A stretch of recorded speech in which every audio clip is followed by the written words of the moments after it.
Just হাজিরা দেওয়ার জন্য। তো একেবারে হাজিরা দিয়ে তো চেহারা দেখায় চলে গেলে হবে না, আমার জন্য তো একটু সময় বরাদ্দ আছে। সেই হিসাবে মাত্র অল্পক্ষণের জন্য দুই চারটে কথা। আল্লাহ পাক রব্বুল আলামিন আমাদেরকে রাহবারি করার জন্য, আমাদের হিদায়তের জন্য মুখস্থ ছেড়ে দেন নাই। ওলামায়ে কেরাম হাজের তো নুরুল আনোয়ার একটা কিতাব আছে, আমরা উসুলের কিতাব পড়াই উসুলে ফেকার জন্য। ওর ভিতরে লিখছে মোল্লা জিয়ন রহমতুল্লাহ আলাইহে, উসুল লিখতে লিখতে কোনো এক কথা তালে এসে গেছে, লিখছেন যে মানুষকে আল্লাহ তাআলা যে পরিমাণ জ্ঞান দেছে, বিবেক দেছে, বুদ্ধি দেছে, এই তিনটা বিবেক বুদ্ধি জ্ঞান দিয়া সাথে সাথে আল্লাহ তাআলা মানুষকে পরিপূর্ণ স্বাধীনতা দিয়েছে। কথা বলেন, অন্য কোনো প্রাণীর এই স্বাধীনতা নাই। বড় একটা হাতি যদি একটা জঙ্গলে পাহাড়ের থেকে চট্টগ্রাম থেকে একটা হাতি যদি বল মারি চলে আসে, এ যা পাচ্ছে তাই ভাঙতিছে, কলা গাছ ভাঙ্গিয়ে একেবারে কাল বৈশাখীর মতো সাবাড় করে দিচ্ছে, গরু বাছুর যা পাচ্ছে আশ্রয় আশ্রয় মেরিয়ে পাকতলে দিয়ে ডুলি দিচ্ছে। এই খবর যদি আমরা এত মানুষ এই জায়গায় বসে শুনি যে হাতি পিরায় চলে আসছে উপজেলার কাছে, তালিকে আর একটারও কোনো বক্তা যে ধরে রাখতে পারবো একজনরা? ছিঁড়ে বুড়ে বাগান ছিঁড়ে দৌড়বো না? এত বড় ক্ষমতাশীল শক্তিশালী হাতিটা, তারও স্বাধীনতা নাই। মানুষের কাছে যখন ধরা পড়ে যায়, চাইরাত পা শিকল দিয়ে বাঁধতে থই, তার পেটেতে বাচ্চা ডেলিভারি হয়েছে, মানুষে নিয়ে গেছে, বাছুর মা হাতিটা বাচ্চার টানে ছুটোছুটি করতেছে, শিকল দিয়ে বাঁধা, স্বাধীনতা শেষ, সে তার বাচ্চার কাছে যাইতে পারে না। রয়্যাল বেঙ্গল টাইগার সারা দুনিয়ায় ভয়াবহ একটা প্রাণী, ভয়াবহ বাঘ, সুন্দরবনে বসবাস করে, এ থাকে ওই জায়গা। কারণবশত যদি সুযোগ পাই একটা সুন্দরবনে রয়্যাল বেঙ্গল টাইগার আমাদের মধুমতি নদী কালনা ব্রিজ পার হয়ে এই ধারে চলে আসে, আর খবর পাই যে ঢোকছে কালনা, তাহলে এই জায়গার থেকে আমরা যার যার কায়দায় নিজেকে নিজে বাঁচানোর জন্য পালানোর চেষ্টা করব কি করব না? এত বড় ভয়াবহ হিংস্র প্রাণী রয়্যাল বেঙ্গল টাইগার, তার ভয়ে সারা দুনিয়া কাঁপে, অথচ সেও স্বাধীন না। তারে ধরে আটকায় তুইছে যে চিড়িয়াখানায়, সারা জীবন ভরে এতে কাপ করতেছে, সাইডে দিলি খায়, না দিলে না খায়, দিন ভরে রোজা খায়, তারও স্বাধীনতা শেষ। কথা কর না কে? চিড়িয়াখানায় যে কটা ধরা খাইছে, ওর কি ইচ্ছে মতো কিছু করে খাওয়ার কায়দা আছে? গাবতলির হাটে খবর পাইলাম 22 লাখ টাকা একটা ষাঁড় বিক্রি হয়েছে কোরবানিতে, তার গায়ে 2 টন ওজন, 50 মণ গোস্ত হয়েছে, 2 টন ওজন, 22 লাখ টাকা দাম। এর গায়ে কি একটুও বল কম আছে? ওই ইচ্ছে করলে কি আপনার খেতে যাই এই রিদান খাইতে পারবে? ওর স্বাধীনতা আছে, মালিকের কাছে দড়ি দিয়ে বান্ধা আছে। যদি ছুটে কোনো সময় যায় রিদানের খেতে, তাহলে জমিওয়ালা কেড়াইল দিয়ে বাড়ে ওর মুখ ভাঙিয়ে ফেলাই দেবে, নাক ফাটায় ফেলাই দেবে, ঠিক না? ওরও স্বাধীনতা শেষ। কোনো প্রাণীর স্বাধীনতা নাই, বলতে গেলে রাত কেটে যাবে। হাত্তাকে ফেরেস্তা, যেই ফেরেস্তাকে আল্লাহ তাআলা এত ক্ষমতা দেশে যে টনকে টন, লক্ষ লক্ষ কোটি কোটি টন পানি সাগরের থেকে নদ নদীর থেকে বাষ্প করে আকাশে উঠাইয়া জমাট বাইদা মুহূর্তের ভিতরে এদেশ থেকে ও দেশে ছড়াই বড়াইয়া সারা দুনিয়ায় পৌঁছাই দেয়, কত ক্ষমতাশীল ফেরেস্তা। এ ফেরেস্তারও স্বাধীনতা নাই। আল্লাহ পাক রব্বুল আলামিন বলেন, ইন্নাল্লাহা ইনদাহু ইলমুস সাআ ওয়া ইউনাজ্জিলুল গায়সা ওয়া ইয়ালামু মা ফিল আরহাম ওয়ামা তাদরি নাফসুম মাযা তাকসিবু গাদা ওয়ামা তাদরি নাফসুম বিআইয়ি আরদিন তামুত ইন্নাল্লাহা আলিমুন খবীর। 5টা বিষয় আল্লাহ তাআলা কেউকে জানতে দেন নাই। কিয়ামত কবে হবে এটা আল্লাহ ছাড়া কেউ জানে না। কোন মেঘে বৃষ্টি নামবে, হ্যাঁ, ইন্নাল্লাহা ইনদাহু ইলমুস সাআ ওয়া ইউনাজ্জিলুল গায়স, কোন মেঘে কখন বৃষ্টি নামবে, বৃষ্টি নামানোর মুহূর্তে আল্লাহ তাআলা মিকাইল আলাইহিস সালামে অর্ডার করে এই জায়গা নামাও। তার 1 সেকেন্ড আগেও মিকাইল আলাইহিস সালাম জানে না যে এই মেঘ দিয়ে এখানে বৃষ্টি নামাতে হবে কি হবে না, এর আগে আল্লাহ তাআলা তাকে জানতে দেয় না। কোন নারীর পেটে সন্তান আছে না নাই, এটা একমাত্র আল্লাহ ছাড়া কেউ জানে না। আপনারা মেশিন দিয়ে দেখে আল্ট্রাসাউন্ড ইসিজি করে এটার পেটে বাচ্চা আসার পরে আপনারা দেখে বলেন, এর নাম গায়েব বলা না। আর বাচ্চা পেটে আসারও আগের খবর কে বলতে পারে? এটা একমাত্র আল্লাহ ছাড়া কেউ বলতে পারে না। কোন নারী গর্ভধারণ করার ক্ষমতা রাখে কি রাখে না, কয়টা মেয়ে আছে পেটে, কয়টা ছেলে আছে পেটে, এটা আল্লাহ তাআলা আগের থেকে জানতে দেয় নাই। তার হিকমত তারই কাছে আছে, যতটুকু আমরা বুঝি। যদি এইটা মানুষে কোনোভাবে আগের থেকে জানতো যে এই মেয়েটার পেটে এই কয়টা ছেলে আছে, এই কয়টা মেয়ে আছে, তাহলে হাজার হাজার মেয়েকে বিয়ে হতো না। কারণ আগের থেকে মেশিন দিয়ে দেখে শুনে যদি টের পাইতো যে এর পেটে খালি 7টা মাইয়ে আছে, একটাও ছেলে নাই, ওইকেও দেখে শুনি মিলে বিয়ে হতো নাকি? আল্লাহ কয় তুমি ঠুয়ো বিয়ে করো, কপালে যাতে তাই হবে। তো ফেলুল হাকিমে লা ইয়াখলু আনিল হেকমা, হাকিমের কোনো কাজ হেকমতের থেকে খালি নাই, এভাবে আল্লাহ গোপন রেখেছেন। 4 নম্বরে অমা তাদরি নাফসুম মাজা তাকসিবু গদা, একটু পরে কে কি খাইবেন, কে কি ইনকাম করবেন দুনিয়ার কোনো মানুষ বলতে পারবে না। প্লেটে ভাত মাখা এনেছেন দামি দামি তরকারি দিয়ে, লোকমা মুখে দেবেন ভাব একেবারে ঠোঁটের কাছে চলে গেছে। এর মধ্যে ছোটো বাচ্চাটা দৌড়ে এসে কয় আব্বা আপনার সেই পুরনো মার্ডার কেসের জন্য র্যাবে বাড়ি ঘিরে ফেলাইছে, খেয়াল করেন নাই। ভাত মাখাইয়া লোকমা নিয়ে গেছেন, মুখে দেবেন আকল্লি ঢুকে যাবে, এর মধ্যে যদি কয় র্যাবে বাড়ি ঘিরে ফেলাইছে, তালিকে আর ওই নেলা গালে যাবে? ভাত ফেলাই থুয়ে পিছনের দরজা দিয়ে পায়খানা ছাদের উপরে লাভ দিয়ে কোচর ইত্যাদি ডুবইয়া 3 মাইল দূরে যাইয়ে উঠছে বোন বাড়ি, সে বাড়ি যেতে দুপুরে 4টে ভান্তা ভাত। এ খবর কে জানে? মানুষে কইতে পারবেন? আগামীকাল কে কি ইনকাম করবেন বলার কোনো উপায়? একটু পরে কে কি খাবো বলার উপায়? 5 নম্বরে অমা তাদরি নাফসুম বিআইয়ি আরদিন তামুত, কে কোন জায়গা মারা যাবেন কাহারও বলার কায়দা নেই। যে যেখানে মারা যাবেন তাকে সেখানে যেতেই হবে। দোচিজা দমিরা কাসাদ জোরে জোর, দোচিজা দমিরা কাসাদ জোরে জোর, একে আবদানা দেখার খাকে গোর। 2টে জিনিসে তাকে গন্তব্যে পৌঁছাই ছাড়ে, একটা রুজি আর রুটি, আর একটা কবরের মাটি। রুজি রুটিতে জায়গা মতো নিয়েই ছাড়বে, আর কবরের মাটি তো সেখানে নিয়েই ছাড়বে, ওখানে আপনার মরণ হবে। যে কথা বলতে যে পুরো আয়াতের তর্জমা বললাম সেটা হলো যে ফেরেশতা পর্যন্ত জানে না যে বৃষ্টি কখন হবে আর হবে না, তাদেরও স্বাধীনতা নাই। আপনি মিকাইল আলাইহিস সালামের 10 কোটি টাকা ঘুষ দিয়ে বললেন যে মুরব্বী অন্য জায়গায় না নামাই আমাকে বল মারি যে একটু বেশি নামান, উনি কি ঘুষ খায়? এই মাতুব্বারি উনার আছে। আপনার 2 চোখ পাহারা দেওয়ার জন্য 2টে ফেরেশতা আছে। ডাইন চোখের কাছে যে ফেরেশতা আছে, বাম চোখ, এই বাম চোখ পাহারা দেওয়ার জন্য কি আরেকজন ফেরেশতা লাগে? আল্লাহ পাক আপনার 2টে চোখকে হেফাজত করার জন্য 2জন ফেরেশতা মোতায়েন করছে। এই ডাইন চোখ আর বাম চোখের মাঝখানে বেড়া কি 200 হাত? কথা কয় না? এই মাঝখানে কি সিনের ফিরাসির মতো উঁচু ফিরাসির? নাকের এই বডিটা টপকাইলেই ও পাশে ফেরেশতা। ডাইন পাশের ফেরেশতা জীবনেও জানে না যে বাম চোখকে পাহারা দিচ্ছে। বাম চোখের ফেরেশতা জানে না ডাইন চোখকে পাহারা দিচ্ছে। এই স্বাধীনতা তাদেরকে দেওয়া হয় নাই যে তুমি তোমার গেট সাইডে অন্য গেটে যে পাহারা দেবা, তুমি তোমার অফিস সাইডে অন্য জায়গা যাবা, এই স্বাধীনতা তাদেরকে দেয় নাই। আল্লাহ তাআলা এমন করে কোনো মখলুককে স্বাধীনতা দেয় নাই, একমাত্র জিন আর ইনসানকে আল্লাহ তাআলা স্বাধীনতা দিয়েছে। কথা বলেন ঠিক না? আপনি মসজিদে গেলে আপনারা কেউ ঠেকাবে? আপনি মন্দিরে গেলে কেউ ঠেকাবে? আপনি মদ খাইলে আপনার মুখখান চিপে ধরে কেউ? আপনি জিনা করার সময় আপনাকে কি তাৎক্ষণিক ফেরেশতারা লাঠিতে পিটান শুরু করে দেয়? আপনি চুরি করার সময় কি আল্লাহ তাআলা সাথে সাথে আপনার হাতখান্ডে প্যারালাইসিস করে দেয়? আপনি কি পায়ে হেঁটে যখন সিনেমা হলে যান বা কোনো গুনার কাজে যান তখন কি যার পথে আপনাকে প্রত্যেকবারই কি আপনাকে অ্যাক্সিডেন্ট করে দেয়? আপনার পা দুটো কি প্যারালাইসিস হয়ে যায়? এরকম হয় না। আল্লাহ তাআলা সুযোগ দেশে আল্লাহ পাক বলেন তোমাকে আমি স্বাধীনতা দিয়েছি আর ব্রেন দিয়েছি, বুদ্ধি দিয়েছি। তোমার ব্রেন বুদ্ধি আর স্বাধীনতাকে প্রয়োগ কইরা তুমি দুনিয়ায় যে কাজ করো এটা তোমাকে ইচ্ছা আছে, সুযোগ আছে, করলে করতে পারো। তবে আমি ধরি একবার আমি তোমাকে স্বাধীনতা দিয়ে দেখি, তোমার ব্রেন বুদ্ধিকে আমি পরিপূর্ণ করে দিয়ে দেখি, তোমার এই ব্রেনকে কাজে লাগাইয়া তোমার স্বাধীনতাকে প্রয়োগ করে তুমি কোন দিক যাও। আমি তোমাকে বলে দিয়েছি উলামায়ে কিরামের মাধ্যমে, আমার কোরআনে কারিমের মাধ্যমে, আমার নবী রসুলদের মাধ্যমে বলে দিয়েছি হাজা সাবিলুল হেদায়া, এইটা হেদায়েতের রাস্তা ডান দিক। আর বাম দিকে দেখায় বলে হাজা সাবিলুল গাই, এইটা গোমরাহির রাস্তা। ডান দিক তাকায় দেখায় বলে হাজা সাবিলুল জান্নাহ, এটা জান্নাতের রাস্তা। হাজা সাবিলুল জাহিম, এইটা জাহান্নামের রাস্তা। ফমান শাহ ফালইউমিন, আল্লাহ পাক স্বাধীনতার আয়াত কোরআন শরীফে বলে দিয়েছেন ফমান শাহ ফালইউমিন। আমি তোমার পর চাপ প্রয়োগ করতেছি না, তোমারে পিটাই আমি কলেমা পড়াবো না। লা ইকরাহা ফিদ্দিন, ধর্মের মধ্যে আমি কোনো জবরদস্তি রাখি নাই। পিটাই তোমারে কলেমা পড়াবো না, তোমারে পিটাইয়া নামাজ পড়াবো না, তোমারে পিটাই গুনাহ থেকে ফিরাবো না।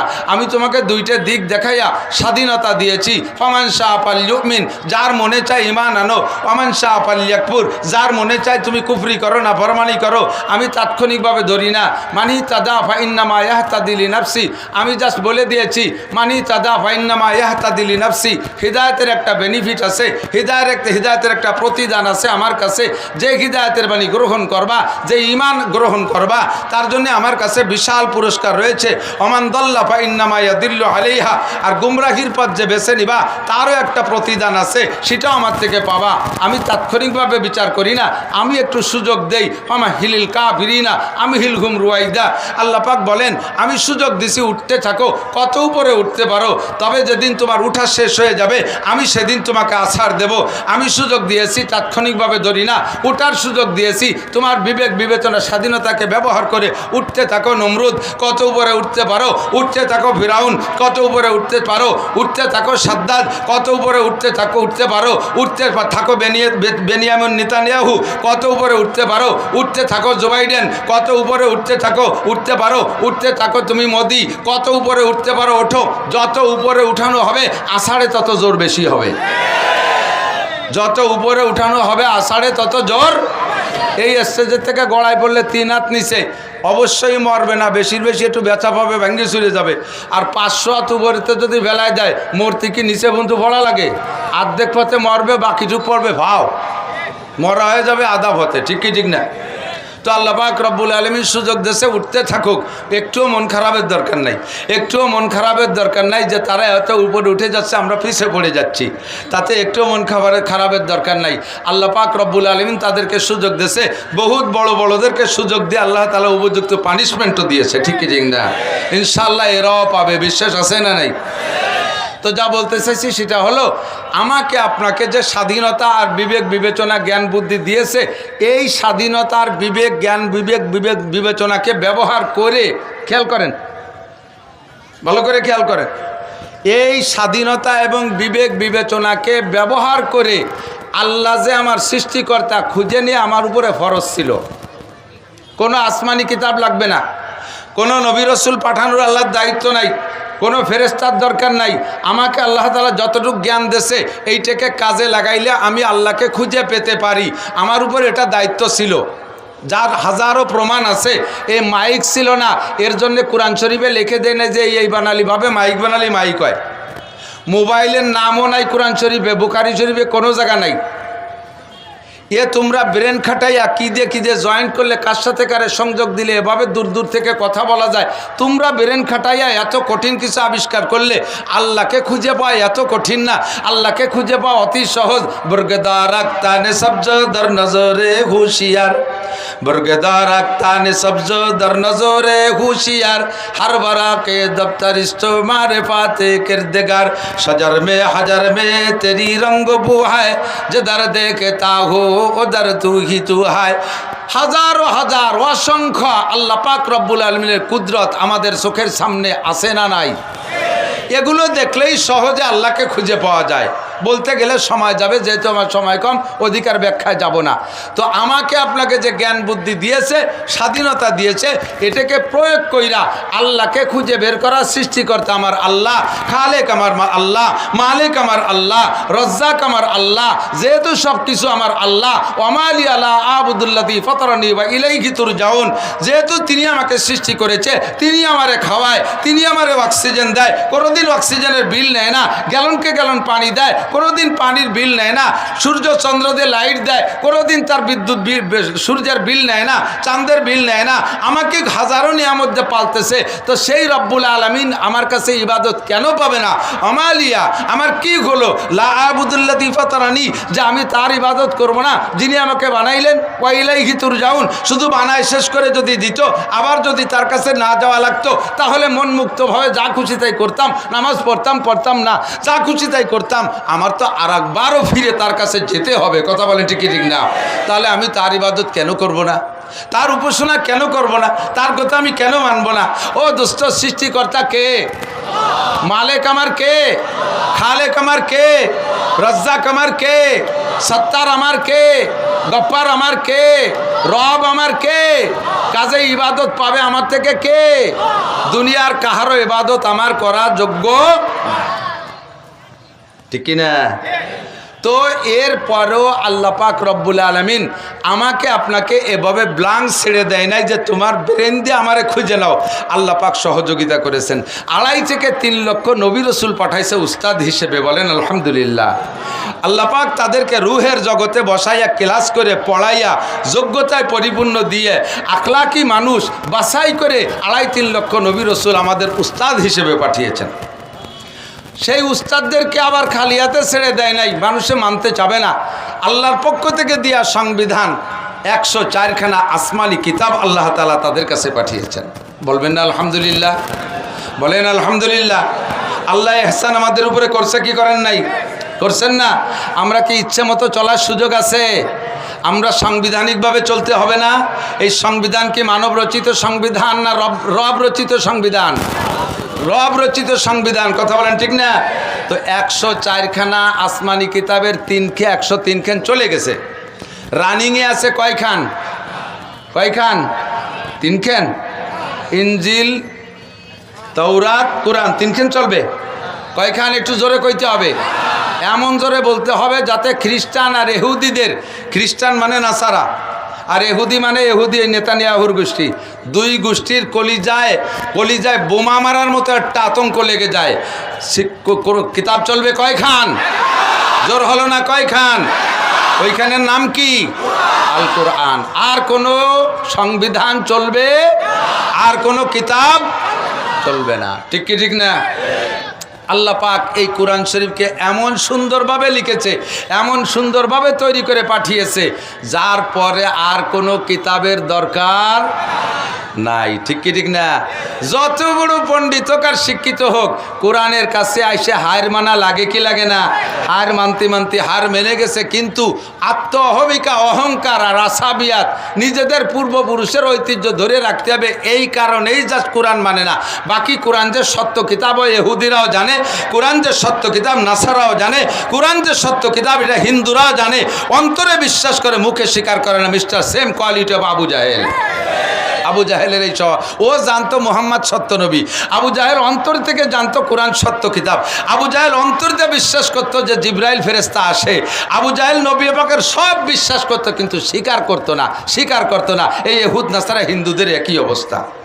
আল্লাহ তাআলা তাদেরকে হিদায়াত নসিব করে, বলেন আমিন। এখন কোরআন শরীফের পরে আর কোনো কিতাবের দরকার আছে নাকি? আমার নবীর পরে আর কোনো নবীর দরকার আছে? শুধু গোলাম আহমদ কাদিয়ানির একটু দরকার, কথা কয় না? গোলাম আহমদ কাদিয়ানি কি নবী না কাফের? যারা তারে কাফের বলতে একটু কৃপণতা করে চিন্তা করবেন যে সবাই তো করছে, আমি ফাঁকে চুপ করে বসে থাকি। তাও আপনি আশুকুত নিসফুর রেজা, চুপ থাকা সমর্থনের লক্ষণ। আর যাদেরকে অনুরোধ করতেছি যে গোলাম আহমদ কাদিয়ানি এবং কাদিয়ানি গ্রুপরে কাফের ঘোষণা দিয়ে দেন, কাফের বলে স্বীকৃতি দিয়ে দেন যে তারা কাফের, ক্ষমতা থাকা সত্ত্বে তারা যদি তাদেরকে কাফের ঘোষণা দিতে কৃপণতা করে, তাহলেও তাদের ঈমান নিয়ে সন্দেহ আছে, কথা বলেন ঠিক না? গোলাম আহমদ কাদিয়ানি নবী না কাফের? কাদিয়ানিরা হক না বাতিল? ওরা মোমেন না কাফের? মুসলমান সতর্ক থাকবেন, খুব স্লোভাবে ঢুকতেছে, বিভিন্ন ফিতনা নিয়ে স্লোভাবে ঢুকতেছে। আসতেছি, এখান থেকে কথা বলবো। তো কোরআন শরীফকে আল্লাহ তাআলা এমনভাবে তৈরি করেছেন যার পরে আর কোনো কিতাব আর সংবিধানের প্রয়োজন নেই। আরে অন্য ধর্মাবলম্বীদের অবস্থা আপনারা চোখের সামনে দেখেন, তাদের ধর্ম সামান্য হাতে গোনা কয়েকটা সিস্টেমের ভিতরেই শেষ। সন্ধ্যাকালে আমার হিন্দু ভাইরা তারা তাদের ইবাদত করতেছে সুন্দরভাবে, তাদেরকে প্রশংসা করি যে তারা মুসলমানের কোনো ধর্ম নিয়ে, কোনো অংশ নিয়ে কাড়াকাড়ি করে না। মুসলমানের নামও তারা কালেকশন করে না, যে আমাদের হিন্দু বেশি হয়ে গেছে, নাম কম পড়ে গেছে, এখন আমার ছেলেটার নাম আব্দুর রহমান রাখি। এই বলে কোনো হিন্দুর নাম আব্দুর রহমান আছে নাকি? কোনো হিন্দুর মেয়ের নাম আয়সা আছে নাকি? তারা তাকে জায়গায় ঠিক আছে, সূরা কাফিরুনের পর আমল করতেছে তারা। আমরা তাদেরকে পড়ে শুনে দিছি, লাকুম দিন হুকুম আলিয়া দিন, তোমাদের ধর্ম নিয়ে তোমরা থাকো, আমাদের ধর্ম নিয়ে আমরা থাকি, আমরা বলে দিছি। ওরা এই কথা খুব মানতেছে, আমাদের কিচ্ছু নেয় না। দুঃখের বিষয় হলো আমরা জায়গায় থাকতে পারি না। আমরা মুসলমানের সন্তান হইয়া ছেলের নাম গোপাল আছে না নাই? মুসলমানের ছেলের নাম জন্টু, জন্টুওয়ালারা কি করবেন তাল্লাই জানে। মুসলমানের ছেলের নাম প্রিন্স, কলিন্স, রাজীব। রাজীব তো হজরত মৌলানা রাজীব। রাজীব কি? গান্ধী। রাজীব ইন্দিরা গান্ধীর ছেলে রাজীব, মুসলমানের ছেলের নাম রাজীব। ক্লিন্টন মুসলমানের ছেলের নাম আছে না নাই? প্রিন্স আছে না নাই? এগুলো কি মুসলমানের নাম? বলতে গেলে ওদিকে সময় নষ্ট হয়ে যাবে বেশি, তো বলতে চাইছি যে তারা তাদের ধর্মকে জাগায় রাখছে, কিন্তু আমাদের ধর্ম থেকে কিছু তারা নেয় না, আমরা রাখতে পারি না। আমাদের সাথে হিন্দু ভাইরা বিশ্ব ইজতেমায় যায় না, আমাদের সাথে হিন্দু ভাইরা চরমোনায় যায় না, আমাদের সাথে একজন হিন্দু উমরায় যায় না, আমাদের সাথে একজন হিন্দু হজে যায় না, আমাদের সাথে একজন হিন্দু তবলিগি যায় না, আমাদের সাথে একজন হিন্দু শবে কদরে লাইলাতুল কদরে মসজিদে আসে না, আমাদের সাথে একজন হিন্দু ভাই যত মহব্বত জুমুদ্দিন নামাজ পড়তে আসে না, আমার সাথে মহব্বতের সাথে কোনো হিন্দুর ছেলেবেলে আমাদের মাদ্রাসায় ভর্তি করে না, পড়াতে দেয় না, বলে আমি হিন্দু আছি থাকি ফাঁকে আপনাকে কোরআন শরীফটা একটু বলবো, ইয়ে বলেও ভর্তি আসে না। কথা বলেন আসে? জোরে বলেন আসে? তা আমরা মুসলমানরা ওলাকান্দি তো কেউ যায় না, তাহলে কথা কয় না। বলমারির মুসলমানরা ওলাকান্দি তো যায়ই না। যায় দুর্গা পূজায় যায়, কালী পূজায় যায়, লক্ষ্মী পূজায় যায়, সরস্বতী পূজায় যায়, হিন্দু বাড়ির লাড্ডু খায়। এ কথা কয় না? খায়। একজন হিন্দু রেদে কুরবানির গোশত খাওয়াতে পারছেন কোনো দিন? লাকুম দিন হুকুম আলিয়া দিনের পর ওরাই আমল করে, আমরা পারি না, ঠিক না? তাদের ধর্মীয় আমল অনেক কিছু না। সন্ধ্যাকালে আঙ্গুল মুখের মধ্যে ঢুকোই দিয়ে একটু উলুধ্বনি দেয়া, সকালবেলা গমের তৈটে গরুর সনার সাথে গোবর সটকাইয়া এর বাড়ি ভরে একটু ছিটাই দিলি, বাড়ি বাঁক হয়ে গেল। এই হাতে গুনে 2-4টি আমল, আর 12 মাসে ছোট বড় 13টা পূজা, এ পর্যন্ত শেষ। কিন্তু আমাদের ইসলাম কি এরকম হাতে গোনা 2-4টি আমলের নাম? জন্ম থেকে মরা পর্যন্ত যাহা কিছু করবে সম্পূর্ণ ইসলাম, ঠিক না? আমার জন্ম ইসলাম, আমার জন্মের পরে থেকে শুরু হয়েছে ইসলামের আমল। এগুলো বলতে গেলে সময় লাগবে, বিদায় বলবো না। আমার জিন্দেগির সব জায়গায় ইসলাম আছে। আমি পায়খানায় যাব, ও জায়গায় ইসলাম আছে না নাই? বাথরুমের বাইরে থাকতে একটা দোয়া পড়বো, ঠিক কি ঠিক না? আমার বাড়ির কাছে হিন্দু যারা আছে তাদেরকে জিজ্ঞেস করি মাঝে মাঝেই, আমাকে তো পায়খানায় যাওয়ার সময় একটা দোয়া আছে, বাইরে থাকতে পড়তে হয়, আল্লাহুম্মা বিসমিকা আমুতু আহিয়া, এলি কয় হয় বলে কয় জানি মাত্র সদর যাই দিছে। পায়খানায় যাওয়ার দোয়া কি? আল্লাহুম্মা ইন্নী আউযু বিকা মিনাল খুবুসিয়াল খাওয়ায়েস। কারণ পায়খানার মধ্যে যাবেন, একা একা বসে থাকবেন, লুঙ্গি ঝুলোই দিয়ে অন্য জায়গা, কারণ ওই জায়গা যায় শয়তানে বিভিন্ন প্রকার ধোঁকা দিতে পারে। এই জন্য শয়তানের কাছে, শয়তানের হাত থেকে পানা চেয়ে যাইতেছি আল্লাহর কাছে আগে থেকে, আল্লাহুম্মা ইন্নী আউযু বিকা মিনাল খুবুসিয়াল খাওয়ায়েস। এরপরে পায়খানাতে বেরোয় আর একটা দোয়া আছে না নাই? আমাদের তো বাইরে থাকতেও দোয়া, ভিতরে গেলেও, বেরোয় আইসেও দোয়া। তোরা পায়খানায় যাওয়া আসার পথে কি কি দোয়া পড়িস? কয় যে আমাকে কোনো দোয়া দুরুদ নাই। আমরা বললাম যে আমরা তো খানা খাওয়ার শুরুতে পড়ি বিসমিল্লাহি ওয়া আলা বারাকাতিল্লাহ, খানা খেয়ে শেষ করে পড়ি আলহামদুলিল্লাহ, মাঝে লবণ মুখে দেওয়ার সময় আমরা পড়ি হানি আম্মারিয়া, পানি খাওয়ার পরে কই সাকাহুম রব্বুকুম শারাবান তাহুরা, মাঝে মাঝে পড়ি লাকাল হামদ ওয়া লাকাশ শুকর। তোরা খাওয়ার মাঝে মাঝে এইগুলো কি কি পড়িস? কর কিচ্ছু পড়ি না। এক যুবক বলতেছে, হুজুর আমরা এক ম্যাচে থাকি 8-10 জন, তার ভিতরে আমরা 8 জন মুসলমান আর এই হিন্দু, বলতেছে হিন্দু, যে 8 জন মুসলমান আর 2 জন হিন্দু। হিন্দু যুবক বলতেছে যে আমরা 10 জনের 8 জন মুসলমান আর 2 জন হিন্দু, যেহেতু আমাকে 8 জন মুসলমান সংখ্যাগরিষ্ঠতার দিক তাকাই, আমরা কখনো শুয়োর কুত্তো মুত্তো কাসিম টাসিম এগুলো আনি না, ওই মুসলমানকে আনা গোস্ত মুরগি টুরগি এগুলোই খাই। বাকি খাওয়ার সিস্টেম আজীব কারবার। 10 পোয়া চাউল রান্না করি, আমরা 2 জনেই মনে হয় অর্ধেক খাই, আর ওরা 8 জনে অর্ধেক খায়, তারপরও আমাকে পেট ভরে না। ঘটনা বুঝতে পারলাম না। আমরা বাথরুম সব প্লেটে নিয়ে তামুক মাহানুর মতো $2 দেয়, এত কটা হয়ে যায়, 3 নেলায় তা শেষ। আর মুসলমানরা এত কটা নেয়, তাই গুনিয়ে গুনিয়ে খাতি খাতি তাকে বলে পেট ভরে যায়। ঘটনা কি? বললাম যে তা তুই কি বুঝছিস? কয় যে মুসলমানরা খাওয়ার শুরুতে বিসমিল্লাহ পড়ে খায়, এর ওসিলায় আল্লাহ তাআলা তাদেরকে বরকত দিয়ে দেয়। কোন সুবহানাল্লাহ। তো তাদের ধর্ম হাতে গোনা কয়েকটা, আমাকে সব জায়গা ধর্মের কাজ আছে না নাই?